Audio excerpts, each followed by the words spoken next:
আসসালামু আলাইকুম ভিউয়ার্স, সবুজ বাংলা পাখি ও পায়রা ঘরের পক্ষ থেকে সবাইকে স্বাগতম। আমার খামারের কোয়েল পাখির ডিম সংগ্রহ করা হচ্ছে। এগুলো হচ্ছে বীজ ডিম। এগুলো থেকে আপনারা চাইলে মেশিন দিয়ে অথবা হচ্ছে বাসায় যে দেশি যে মুরগিগুলো আছে এগুলো দিয়ে এগুলো থেকে বাচ্চা ফোটানো সম্ভব, কারণ এগুলো হচ্ছে বীজ ডিম। এখানে হচ্ছে মেল ফিমেল একসঙ্গে থাকার কারণে এগুলো হচ্ছে বীজ ডিম। এই কারণে হচ্ছে আমি ডিমগুলো সংগ্রহ করতেছি। এগুলো আমি আমার নিজের যে খামারের যে কোয়েলের ডিম, এগুলো থেকে আমিও নিজেও বাচ্চা ফোটাবো মেশিন দিয়ে।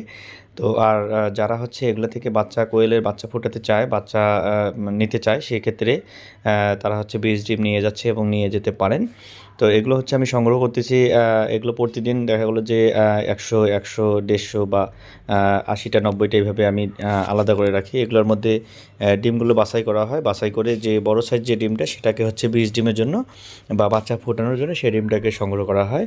আর বাকি যে ডিমগুলো আছে সেগুলো হচ্ছে ওগুলোর বাচ্চা হলে বাচ্চা তেমন একটা ভালো হবে না, ছোটো সাইজ হবে।